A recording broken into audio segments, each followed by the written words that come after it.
Hello everyone, welcome to my channel Just Mentor. आज हामीहरू general डिफेन्सको बारेमा कुरा गर्छौँ। आजको भिडियोमा जेनरल डिफेन्सको दुईवटा क्याटेगोरी मध्येको एउटा क्याटेगोरी एक्सक्युजेबल जेनरल डिफेन्सको बारेमा डिटेलमा कुरा गर्छौँ भने अर्को भिडियो मतलब पार्ट 2 मा जस्टिफिएबल जेनरल डिफेन्सको बारेमा कुरा गर्छौँ। यदि तपाईँ मेरो भिडियो पहिलोचोटि हेर्दै हुनुहुन्छ या अहिलेसम्म च्यानललाई सब्स्क्राइब गर्नुभएको छैन भने प्लिज च्यानललाई सब्स्क्राइब गरिदिनु होला। I need your support. सुरु गरौँ। सबैभन्दा पहिला concept of general defence. General defence भनेको के हो त? क्रिमिनल लमा हरेक किसिमको क्राइमको लागि डिफ्रेन्ट पनिसमेन्टको व्यवस्था गरिएको हुन्छ। त्यो हामी सबैलाई थाहा भएकै कुरा हो। तर कतिपय कन्डिसनमा क्राइम कमिट गरिसकेपछि पनि सजाय नहुन पनि सक्छ। क्राइम कमिट गरेर पनि सजायबाट बच्न सकिन्छ। अब त्यो कसरी हुन सक्छ त भने त्यो डिफेन्स प्लिड गरेर हुन्छ। यो डिफेन्स भनेको व्यक्तिले अपराध गरे पनि क्रिमिनली लिएबल हुँदैन भन्ने कुरामा आधारित हुन्छ। यस्तो दुईवटा सिचुएसनमा हुन्छ। पहिलो, क्राइम कमिट गरेको बेलामा सिचुएसन नै यस्तो थियो कि त्यो क्राइमलाई जस्टिफाई गर्न सकिन्छ। त्यति बेला मान्छेको गल्ती भन्दा पनि सिचुएसनको प्रभाव बढी भएको देखिन्छ। र अर्को, क्राइम कमिट गर्ने व्यक्ति यदि क्राइमको लागि मेन्सरिया फर्म गर्न सक्ने छैन, त्यो मेन्सरिया फर्म गर्नको लागि क्यापेबल नै छैन भने त्यो पनि डिफेन्स हुन सक्छ। किनभने हामीलाई थाहा छ कि क्राइम हुनको लागि दुईवटा एलिमेन्ट एक्टोस्ट्रियस एन्ड मेन्सरिया हुनै पर्छ। यसै आधारमा जेनरल डिफेन्सलाई दुईवटा क्याटेगोरीमा डिभाइड गरिएको छ।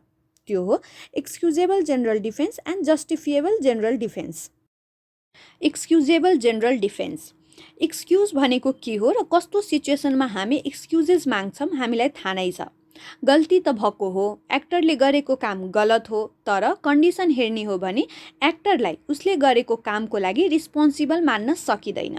त्यस्तै एक्सक्युजेबल डिफेन्सको केसमा पर्सनले हार्म त गरेको छ, तर यो मान्छेलाई माफी दिनुपर्छ किनभने उसलाई कार्यको लागि दोष दिन सकिँदैन। अहिले कन्सेप्ट मात्र बुझौँ, अगाडि हामी डिटेलमा पढ्दा अहिले एराइज भएको सबै कन्फ्युजनहरू क्लियर हुन्छ। अर्को छ justifiable general defence. Justified act भनेको त्यस्तो एक्ट हो जुन नर्मल कन्डिसनमा भएको भए रङफुल हुन्थ्यो, तर जुन सर्कमस्टान्सेसमा त्यो एक्ट कमिट गरिएको छ त्यसलाई टोलरेट गर्न सकिन्छ या केही हदसम्म एक्सेप्ट पनि गर्न सकिन्छ। कुनै व्यक्तिले गरेको एक्ट क्राइम हो, क्राइममा हुन पर्ने सबै एलिमेन्ट्सहरू या इन्ग्रिडियन्ट्सहरू पनि फुलफिल भएको छ, तर त्यो एक्ट त्यस्तो सर्कमस्टान्सेसमा भएको छ कि त्यति बेला त्यो कन्डक्टलाई सही भन्न सकिन्छ या भनौँ कि रङफुल भन्न सकिँदैन। हामीले कहिलेकाहीँ भन्छौँ नि कि सिचुएसन नै त्यस्तो थियो कि मैले चाहेर पनि केही गर्न सकिनँ या कुनै एक्टलाई रोक्न सकिनँ। हो, यो सिचुएसन पनि लगभग त्यस्तै नै हो। जस्टिफिकेसन्स एन्ड एक्सक्युजेस दुइटै सिमिलर लाग्न सक्छ तपाईहरूलाई, किनभने दुइटै जेनरल डिफेन्स नै हो र दुइटैमा अफेन्स गरेको व्यक्तिलाई त्यस्तो अफेन्सको लियाबिलिटीबाट उन्मुक्त गरिन्छ। तर के याद राख्नु होला भने जस्टिफिएबलको केसमा फोकस एक्टमा हुन्छ, एक्टरमा हुँदैन। मतलब कि कसले गर्यो त्यसमा फोकस हुँदैन, कस्तो सर्कमस्टान्सेसमा अफेन्स गरिएको छ त्यसलाई फोकस गरेर त्यसको आधारमा लियाबिलिटीबाट इम्युन गरिन्छ। त्यस्तै एक्सक्युजेबलको केसमा फोकस एक्टरमा हुन्छ जसले क्रिमिनल अफेन्स कमिट गरेको छ। त्यस्तो व्यक्तिको क्रिमिनल अफेन्स गर्न सक्ने क्षमता नभएको कारणले, ऊ मेन्सरिया फर्म गर्न क्यापेबल नभएको कारणले उसलाई माफी दिइन्छ र क्रिमिनल रिस्पोन्सिबिलिटीबाट एक्सक्लुड गरिन्छ। आई होप दुइटै बिचको फरक बुझ्नु भएको होला तपाईहरूले। अब हामी एक्सक्युजेबल डिफेन्सको बारेमा डिटेलमा डिस्कस गर्छौँ र पार्ट 2 मा जस्टिफिएबल डिफेन्सको बारेमा डिस्कस गर्छौँ। अब हामीलाई थाहा छ कि एक्सक्युजेबल डिफेन्समा एक्टरमा फोकस गरिन्छ। त्यसै आधारमा एक्सक्युजेबल डिफेन्स अन्तर्गत यो चारवटा कन्डिसन पर्छ: mistake, infancy, insanity and intoxication. One by one हामी सबैको बारेमा कुरा गर्छौँ। सबैभन्दा पहिला मिस्टेक। मिस्टेकको केसमा सिम्पली क्रिमिनल लको जेनरल प्रिन्सिपल एप्लाई हुन्छ, that is crime requires actus reus along with mens rea. अब कसैले मिस्टेकली रङफुल एक्ट गर्यो, रिलिभेन्ट फ्याक्टको एक्जिस्टेन्सलाई इग्नोर गरेर वा बुझ्नमा मिस्टेक भएर। अब उसले त्यस्तो चाहेको त होइन, उसको मिस्टेकले गर्दा यस्तो अनलफुल कन्सिक्वेन्सेस हुन सक्छ भन्ने पनि उसले सोचेको थिएन। यस्तो केसमा क्लियरली हेर्न सकिन्छ कि रङफुल एक्ट गर्ने व्यक्तिको इन्टेन्सन थिएन, त्यस्तो एक्ट गर्ने या उसलाई यस्तो कन्सिक्वेन्सेस हुन सक्छ भन्ने कुराको पनि अन्दाजा थिएन। त्यही भएर त्यस्तो व्यक्तिलाई एक्सक्युज गर्न सकिन्छ र क्रिमिनल लियाबिलिटीबाट इम्युन हुन्छ। मिस्टेकको केसमा इन्टेन्ट अर फोरसाइट हुँदैन, जुन कुनै पनि व्यक्तिलाई लियाबल गर्नको लागि जरुरी हुन्छ। त्यही भएर मिस्टेक एक्सक्युजेबल जेनरल डिफेन्स हो। क्रिमिनल लको अनुसार मिस्टेक दुईवटा टाइपको हुन्छ, mistake of fact and mistake of ल। अब बुझौँ मिस्टेक अफ फ्याक्ट भनेको के हो। मिस्टेक अफ फ्याक्ट भनेको कुनै व्यक्तिले कुनै एक्ट गर्छ तर त्यो एक्टसँग रिलेटेड इम्पोर्टेन्ट फ्याक्टलाई मिसअन्डरस्टुड गर्छ, बुझ्दैन भनौँ या झुक्किन्छ भनौँ।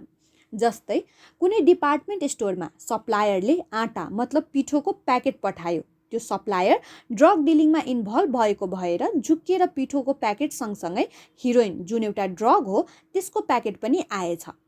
अब यदि डिपार्टमेन्ट स्टोरको मान्छेले कुनै व्यक्तिलाई त्यो प्याकेट बेच्छ भने त्यो डिपार्टमेन्ट स्टोरको मान्छेलाई ड्रग बेच्नको लागि पनिस गर्न मिल्दैन, किनभने ड्रग बेच्ने इन्टेन्सन थिएन उसको, त्यहाँ मेन्सरिया छैन। त्यही भएर त्यो व्यक्तिमाथि क्रिमिनल लियाबिलिटी इम्पोज गर्न मिल्दैन।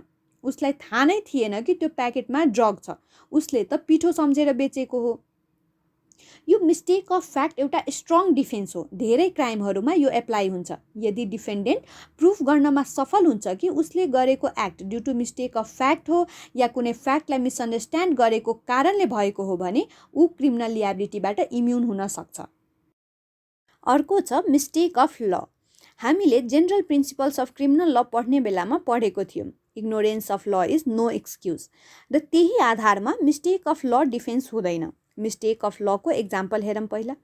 अघि भर्खरै दिएको एक्जाम्पलमा यदि त्यो डिपार्टमेन्ट स्टोरको मान्छेले ड्रग नै बेचिरहेको छ, किनभने उसलाई थाहा छैन कि ड्रग बेच्नु इलिगल हो, कानुनमा ड्रग बेच्नु क्राइम हो भन्ने कुरा उसलाई थाहा छैन भने त्यो मिस्टेक अफ ल हो एन्ड त्यो डिफेन्स हुन सक्दैन। मिस्टेक अफ ललाई डिफेन्स किन मानिँदैन भने एक्सपेक्ट गरिन्छ कि सबै व्यक्तिलाई लको बारेमा जानकारी छ र हरेक व्यक्तिलाई कानुनको जानकारी हुनु पनि पर्छ।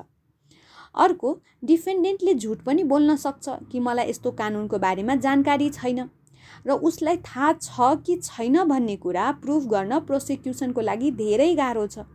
यहाँ फ्याक्ट प्रुफ गर्न त कति गाह्रो हुन्छ भने उसलाई ल थाहा थियो कि थिएन भन्ने कुरा प्रुफ गर्न त नेक्स्ट टु इम्पोसिबल जस्तै छ। र त्यस्तै अर्को, लको इन्फोर्समेन्टले सोसल स्टेबिलिटीलाई इन्स्योर गर्छ। सोसल स्टेबिलिटी र युनिफर्मिटी मेन्टेन गर्नको लागि पनि मिस्टेक अफ ललाई डिफेन्स मान्न सकिँदैन। मुलुकी क्रिमिनल कोडको सेक्सन 8 मा मेन्सन गरिएको छ कि act done by mistake of fact not to be offence, तथ्यको भ्रममा परि गरेको काम कसुर नहुने। तथ्यको भ्रममा परि कानुन बमोजिम गर्नुपर्ने वा क्षम्य मानिएको विश्वास गरी असल नियतले गरेको कुनै काम कसुर मानिँदैन, तर कानुनको अनभिज्ञतामा गरेको काम क्षम्य हुँदैन। अर्को छ इन्फ्यान्सी। इन्फ्यान्सीलाई नेपालीमा बाल्यकाल भनिन्छ, हामीलाई थाहा नै छ। बच्चाहरूबाट कुनै रङफुल एक्ट हुन्छ भने त्यो एक्सक्युजेबल हुन्छ। बच्चाहरूलाई एक्सक्युज गरिन्छ किनभने बच्चाहरूलाई थाहा हुँदैन कि के सही हो के गलत, उनीहरूसँग सही गलत छुट्याउन सक्ने क्यापेसिटी नै हुँदैन। उनीहरूले के गरिरहेको छ र त्यसको कन्सिक्वेन्सेस के हुन सक्छ भन्ने पनि उनीहरूलाई थाहा हुँदैन। उनीहरूको माइन्ड पुरै राम्ररी डेभलप नै भइसकेको हुँदैन। अब जसको रिजनिङ पावर नै म्याच्योर छैन त्यसलाई त मोरली ब्लेम गर्न सकिँदैन। अब क्रिमिनल्सहरू पनि सोसाइटीकै पार्ट हुन्, त्यही भएर सोसाइटीको कतिपय कुराले, इन्भाइरोमेन्टले बच्चाहरूलाई क्राइम कमिट गर्नको लागि कम्पेल गर्छ, तर त्यस्तो बच्चाहरूलाई पनिस गरेर जेलमा पठाएर त केही हुँदैन। उनीहरूलाई काउन्सिलिङको, प्रोपर केयरको आवश्यकता हुन्छ। त्यही भएर उनीहरूलाई ट्रिटमेन्ट प्रोभाइड गर्नुपर्छ rather than sending to jail. अर्को, बच्चा भनेको कुनै पनि सोसाइटी और कन्ट्रीको फ्युचर हो। उनीहरूलाई जेलमा पठाएर भविष्यलाई अन्धकारमा राख्नुभन्दा त्यसलाई ट्रिट गरेर एउटा रिस्पोन्सिबल नागरिक बनाउनेतर्फ ध्यान दिनुपर्छ, र यो दायित्व परिवार र समाजको साथसाथै सरकारको पनि हो। चिल्ड्रेन्स एक्ट 2075 को सेक्सन 36 मा प्रोभिजन मेन्सन गरिएको छ, to determine the criminal liability of the child when he she commit any offence. यदि 10 वर्षभन्दा कम उमेरको बच्चाले कुनै एक्ट कमिट गर्छ भने त्यसलाई कुनै किसिमको पनिसमेन्ट हुँदैन। यदि 10 वर्ष वा 10 वर्षभन्दा माथि र 14 वर्षभन्दा कम उमेरको बच्चाले फाइन तिर्नुपर्ने अफेन्स कमिट गर्छ भने त्यसलाई सम्झाएर बुझाएर छोडिदिन्छ। तर यदि जेल सजाय हुने अफेन्स कमिट गर्छ भने अफेन्सको आधारमा म्याक्सिमम 6 महिनासम्म इम्प्रिजनमेन्टको सजाय हुन्छ। त्यस्तै यदि 14 वर्ष वा 14 वर्षभन्दा माथि र 16 वर्षभन्दा कम उमेरको बच्चाले अफेन्स कमिट गर्छ भने जति पनिसमेन्ट मेन्सन गरिएको छ कानुनमा त्यसको आधी पनिसमेन्ट हुन्छ।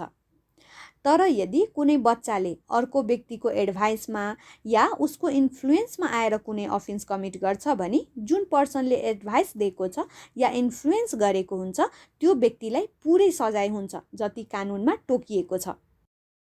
मुलुकी क्रिमिनल कोडको सेक्सन 13 मा पनि मेन्सन गरिएको छ कि act done by minor not to be offence. 10 वर्षभन्दा कम उमेरको बच्चाले गरेको एक्टलाई अफेन्स मानिँदैन। त्यस्तै सेक्सन 45 मा जुभेनाइलको क्रिमिनल लियाबिलिटीको कुरा मेन्सन गरिएको छ। हेरौँ कस्तो प्रोभिजन छ। कानुन बमोजिम कसुर ठहरिने कुनै काम गर्ने व्यक्तिको उमेर त्यस्तो काम गर्दाको बखत 10 वर्ष पुगेको रहेनछ भने निजलाई कुनै सजाय हुने छैन। त्यस्तै 10 वर्ष वा 10 वर्षभन्दा माथि र 14 वर्षभन्दा कम उमेर भएको व्यक्तिलाई कैदको सजाय गर्दा बढीमा 6 महिनासम्म कैदको सजाय गर्न वा कैद नगरी बढीमा 1 वर्षसम्म सुधार गृहमा राख्न सकिनेछ। त्यस्तै 14 वर्ष वा 14 वर्षभन्दा माथि र 16 वर्षभन्दा कम उमेरको व्यक्तिले कैदको सजाय हुने कुनै कसुर गरेमा निजलाई उमेर पुगेको व्यक्तिलाई कानुन बमोजिम हुने सजायको आधा सजाय हुनेछ। र 16 वर्ष वा 16 वर्षभन्दा माथि र 18 वर्षभन्दा कम उमेरको व्यक्तिले कैदको सजाय हुने कुनै कसुर गरेमा निजलाई उमेर पुगेको व्यक्तिलाई कानुन बमोजिम हुने सजायको 2/3 सजाय हुनेछ। अहिले इन्फ्यान्सीमा हामीले पढ्न पर्ने यति नै थियो। अब हामी अर्को हेर्छौँ इन्स्यानिटी। इन्स्यानिटीलाई नेपालीमा पागलपन भनिन्छ। तपाईहरूलाई थाहा नै होला। क्रिमिनल पनिसमेन्ट डिजाइन हुन्छ रेसनल एन्ड रिस्पोन्सिबल ह्युमन बिइङको लागि, इन्सेनहरूको लागि हुँदैन। क्रिमिनल लियाबिलिटी त्यस्तो व्यक्तिमा मात्रै इम्पोज गर्न सकिन्छ जो मेन्टली वेल छ एन्ड राम्रो र नराम्रो बीच फरक छुट्याउन सक्छ। तर जो व्यक्ति सही गलत बीच फरक नै छुट्याउन सक्दैन, उसले के गरिरहेको छ, त्यसको एक्सनले कस्तो कन्सिक्वेन्सेस हुन सक्छ त्यसबारे उसलाई केही आइडिया नै छैन भने त्यस्तो व्यक्तिमा क्रिमिनल लियाबिलिटी इम्पोज गर्न सकिँदैन। इन्सेन पर्सनले कतिपय सिचुएसनमा त आफैलाई पनि हार्म गरिरहेको हुन्छ भने त्यस्तो व्यक्तिलाई उसको एक्टको लागि पनिस गर्नु त ठिक हुँदैन।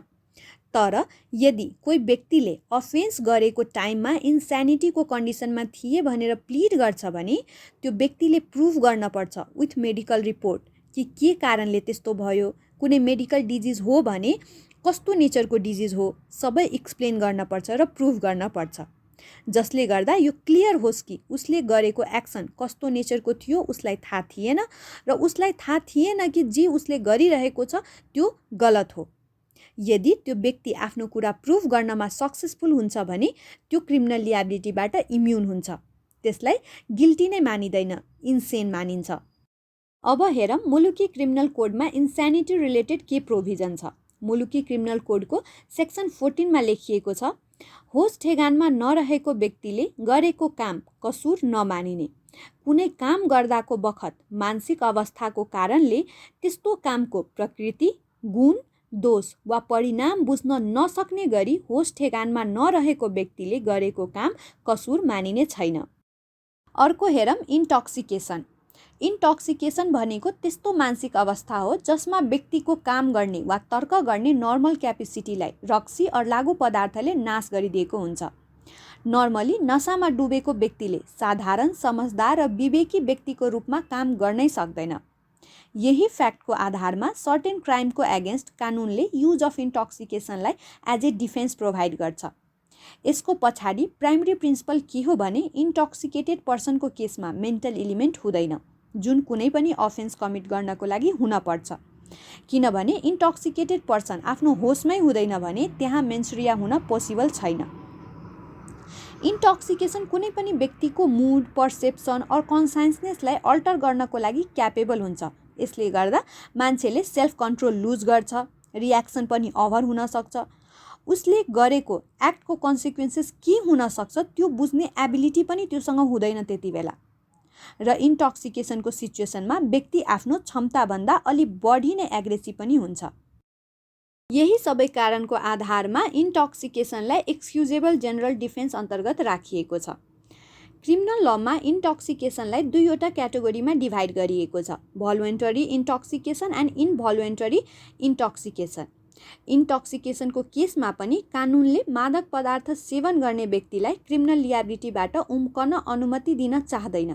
त्यही भएर लले इन्टक्सिकेसनलाई दुईवटा क्याटेगोरीमा डिभाइड गर्यो, भोलुन्टरी इन्टक्सिकेसन एन्ड इनभोलुन्टरी इन्टक्सिकेसन। इनभोलुन्टरी इन्टक्सिकेसनको सिचुएसनमा मात्रै ड्रङ्कनेस कम्प्लिट डिफेन्स हुन्छ। भोलुन्टरी इन्टक्सिकेसनको सिचुएसनमा ड्रङ्कनेस डिफेन्स होइन, तर सर्टेन केसेसहरूमा पार्सियल एक्सक्युज दिइन्छ जसले क्रिमिनल लियाबिलिटी एन्ड पनिसमेन्टको लेभल रिड्युस हुन्छ। अब हेरौँ भोलुन्टरी इन्टक्सिकेसन भनेको के हो। नामले नै थाहा पाइसक्नु भएको होला। यदि व्यक्ति जानी जानी आफ्नो इच्छाले अल्कोहल अर कुनै ड्रग लिन्छ भने त्यो भोलुन्टरी इन्टक्सिकेसन हो। यो केसमा व्यक्तिले आफ्नो इच्छाले आफूलाई इन्टक्सिकेटेड बनाइरहेको हुन्छ, लामो समयदेखि मादक पदार्थ युज गरेर।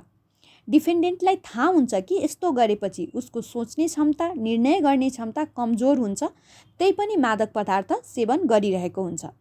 क्रिमिनल लमा यसलाई सेल्फ इन्ड्युस्ड इन्टक्सिकेसन पनि भनिन्छ।